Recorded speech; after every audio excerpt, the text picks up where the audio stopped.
discuss the share of the surviving spouse in intestate succession. That's Article 995 and the succeeding provisions.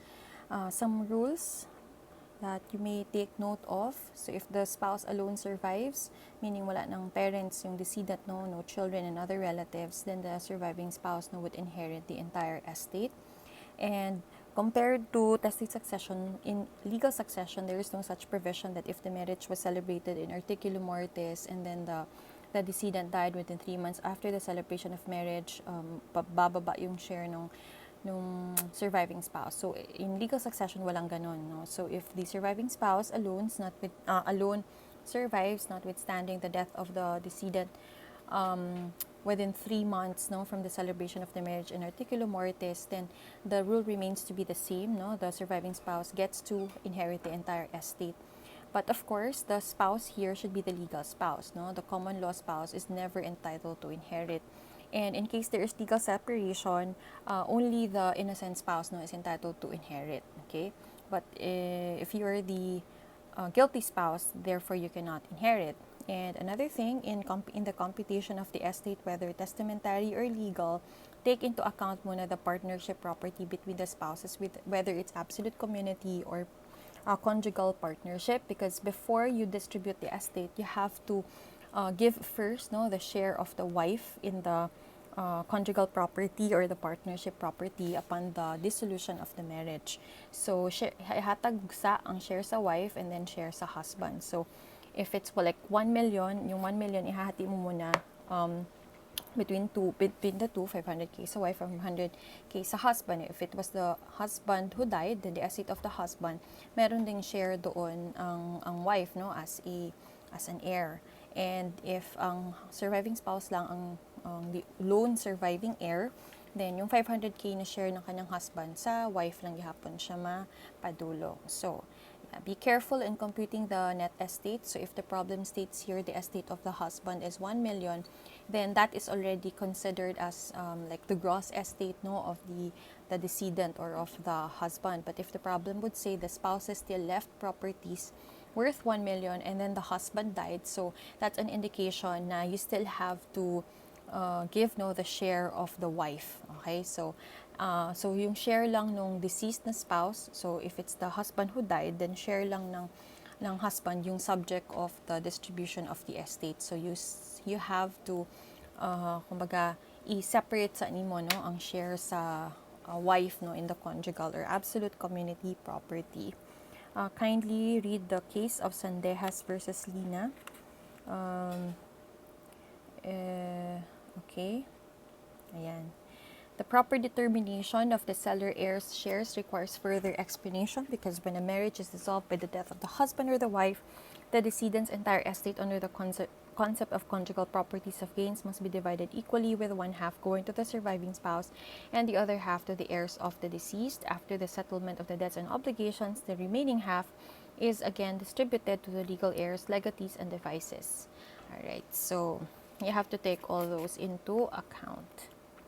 Now, hereditary share of the surviving spouse, just a review. In testamentary succession, no, to determine the legitimes, determine first the legitime of the surviving spouse. And legal succession, the same happen, although it would vary depending on with whom the spouse survives with. So if surviving alone, then lahat ng entire estate, 100% ng estate mapupunta sa surviving heir, sa surviving spouse. So if surviving with legitimate children, same share as one legit child. Surviving with illegitimate children, one half. Surviving with parents, one half. Surviving with brothers and sisters and nephews and nieces, one half also, right? And if it's the nephews or nieces, no, therefore they will only inherit if they alone survive or if they represent the deceased brothers and sisters. Okay. Next, we have, the provisions, no, Article 995, in the absence of legitimate descendants and ascendants and illegitimate children and their descendants, a surviving spouse shall inherit the entire estate. Okay, without prejudice to the rights of brothers and sisters, nephews and nieces should there be under Article 1001. All right. Kung surviving siya with legitimate children and descendants, ang share sa spouse is same share as that of each children.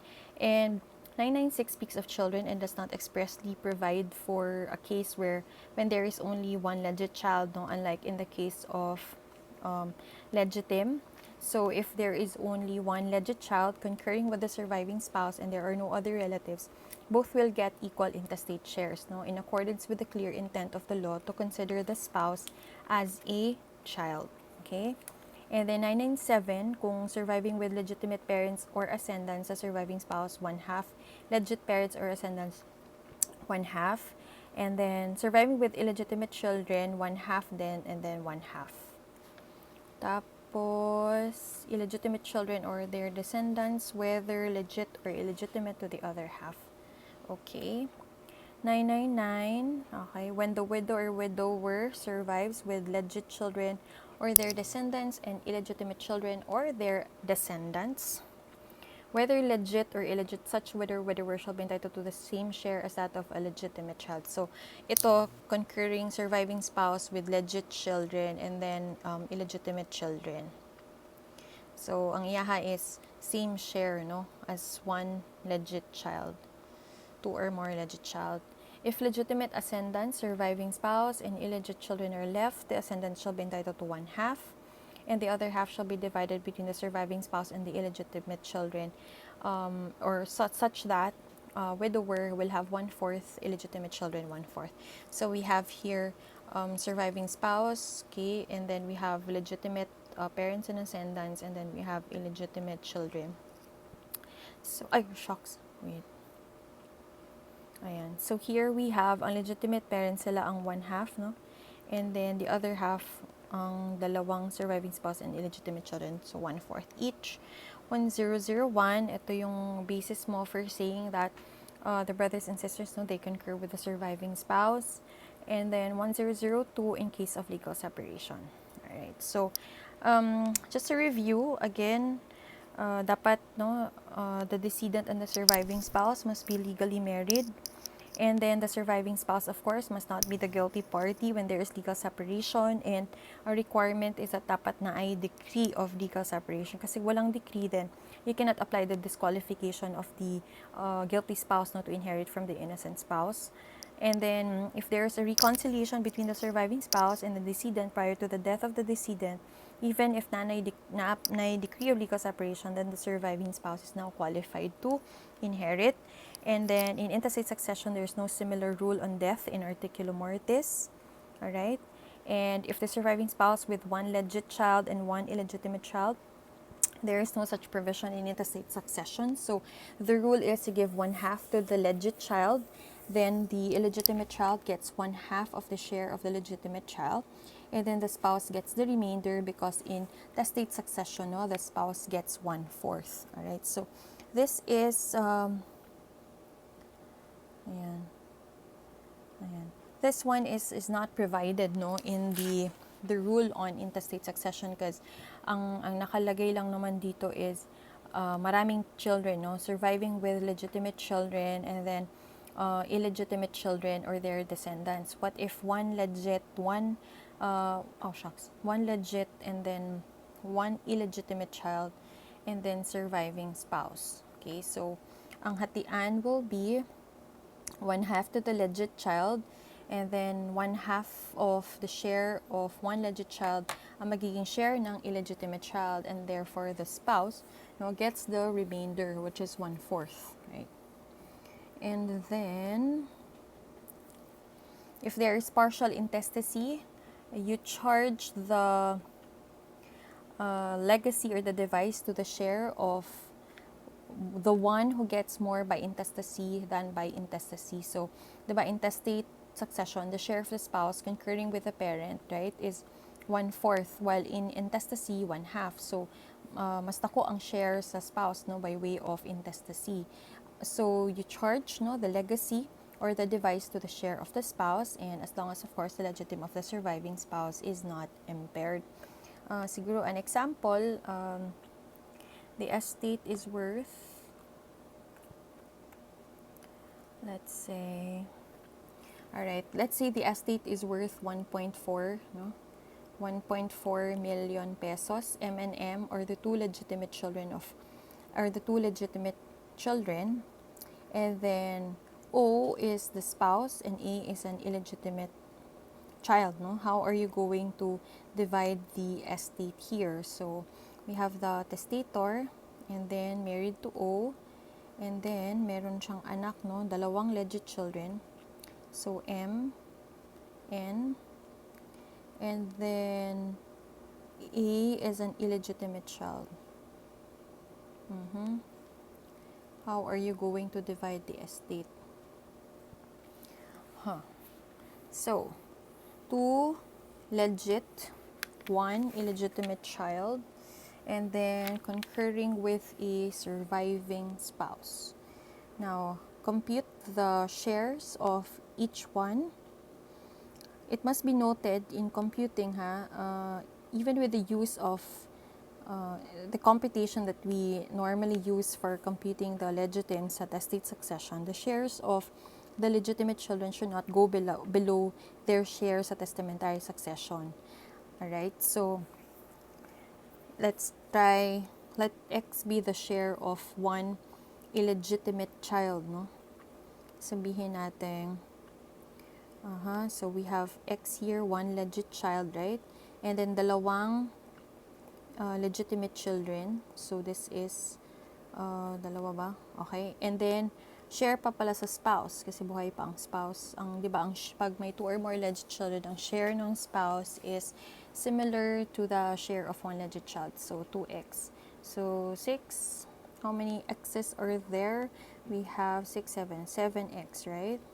So let x be the value of the illegitimate child. So we have here 1.4m, right, divided by 7x. 1.4m divided by 7 equals, x equals 200,000 pesos, no? 200,000 pesos. So kung i-compute nimo, ang surviving spouse is 2x man. So surviving spouse is 400k. And then, ang legitimate children na si M tsaka si N will be 400k each also. 400, and then for this is ano pala? Wait.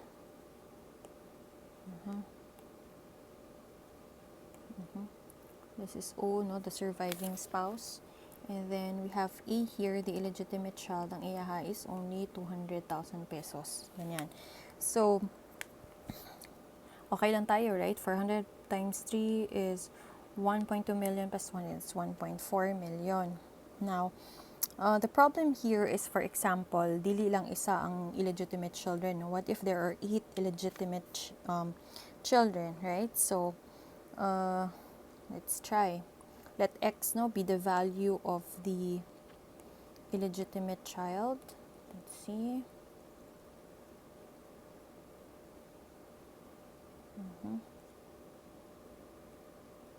Alright. Let's try. So, 8 ka-illegitimate children, no? So, 8x plus how many? 2 legit. So, 2x plus 2x plus the share of the surviving spouse, 2x as well, equals 14x, right?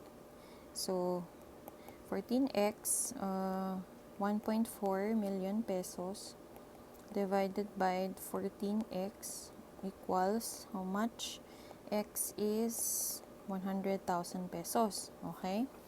Now, tingnan natin. Si surviving spouse na si O, surviving spouse is 2x man. So, 100 times 2, that's 200,000 pesos. And then, M tsaka si N, also 200k each. Okay. Dito tayo sa 8 na legitimate children. For example, 8 illegitimate children. So, 8 illegitimate children times 100,000 pesos, supposedly 800,000 pesos. Alright, so 800 plus 200, tama, right? 1.4 million. But if there are 8 illegitimate children, diba, the legit child, no, gets a share lower than his legitim. So, can we still possibly apply the formula? So, the above formula, this formula cannot be followed, no? And the formula in testamentary succession will apply, right? Because take a look, no? Ang 8 illegitimate children, 800,000 ilahan, and ang mga legit child, 400,000 lang ang ilahang madawat. Because if this is testate succession, how much ba dapat ang supposed inheritance sila, no? 1.4 divided by 2, dapat 700,000, right? Sa legal succession, 200, siguro 200,000 each or 400,000 for the legitimate children. So, how are we going to address this one? So, in testamentary succession, if the decedent, diba, is survived by legitimate children, spouse, and illegitimate children, it will be okay, following testamentary succession. How can we... Okay, so this is legal succession, no? Legal succession. Now, if we apply...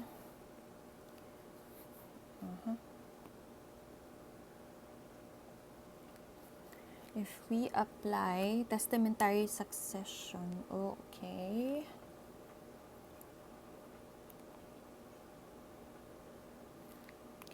If we apply testamentary succession, ang legitimate children, testate, no?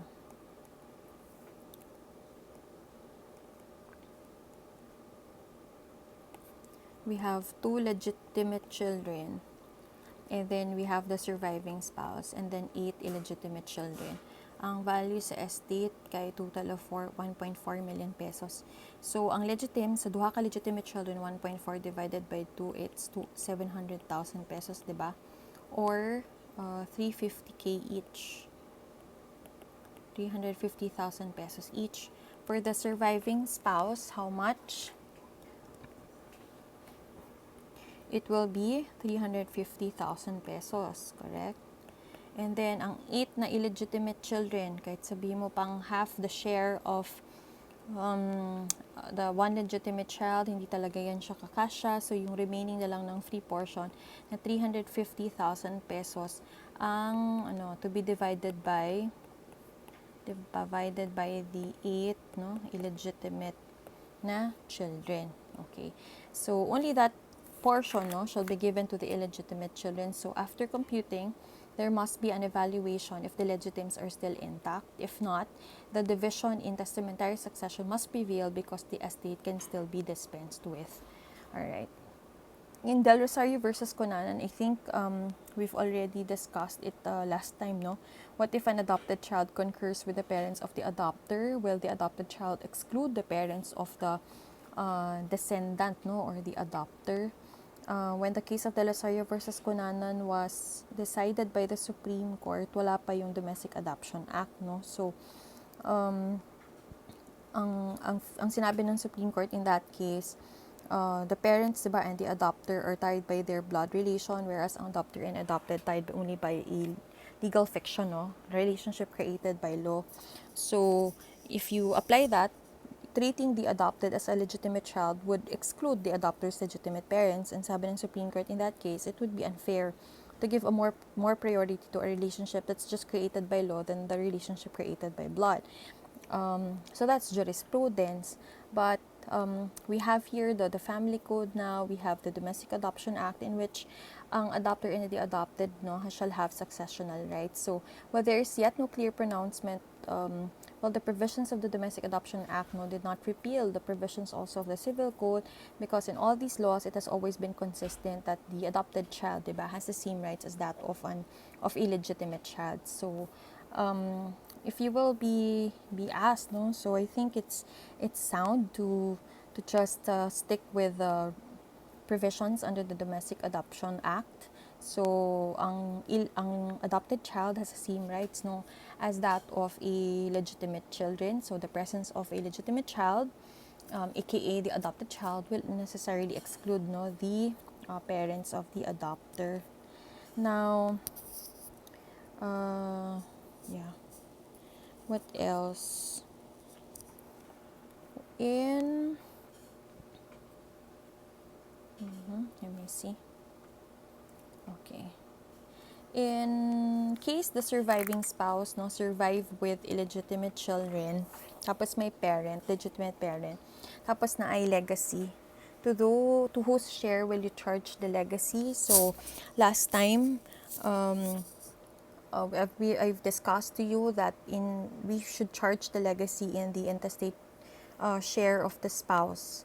In intestate share, the share of the spouse is 1/4. So the legacy is charged to the share of the spouse because intestate succession, she will only get 1/8 provided that you do not impair, of course, the legitim of the surviving spouse. So in the computation of the estate, dapat hindi magle-less than 1/8 ang kanyang share. Alright, so to illustrate that, for example, we have here a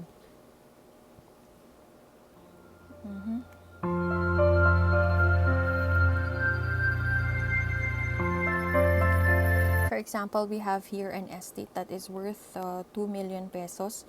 The testator left a legacy in his will worth 200,000 pesos to X, and that's the only provision in the will, and the decedent or the testator was survived by his legitimate parents.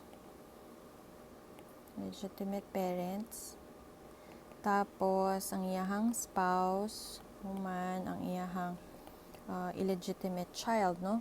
In this case, the legacy of 200,000 will not be first deducted to the estate as it impairs the legitim of the heirs, and even in legal succession, legitim must still be preserved, no? So kahit legal succession, you still have to be cautious and memorize really the table of legitim. So in legal succession, kung naay legit parents, no, spouse, and then naa kay illegitimate children, what is 1/2 of 2 million pesos? So sa legitimate parents, 1/2 of 2 million is 1 million pesos, all right? And then how much will be given to the illegitimate child? Diba 1/4, no? That is 500,000 pesos. In testamentary succession, sa testamentary succession, ang spouse, pag naay legit parents, tapos naa kay illegitimate children, 1/8 lang man iyahang legitim, diba? Ang sa spouse, no? Thus, even if we charge to her the legacy of 200,000 pesos, her legitim is not impaired. So, supposedly, ang share ng surviving spouse here is 1/4 na 500K. So, kahit i-minus pa nimo ang 200 na legacy sa iya, so ang mahibilin, so minus 200K equals 300,000 pesos. Okay. Sa legal succession. Sa intestate succession, ang iyahang 500,000 pesos, sabihin natin, in legal succession, what is 1/8, no?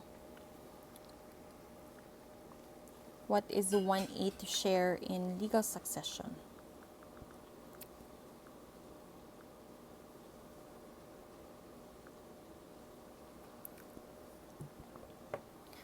Alright, so the resulting amount, no, is still more than the itong 300,000 na remaining is still more than the supposed share of the surviving spouse when it comes to testic succession. Ang iyahang legitim at 1/8, no? So it's still sufficient. 300K is still sufficient, so walang impairment ng kanyang legitim. All right.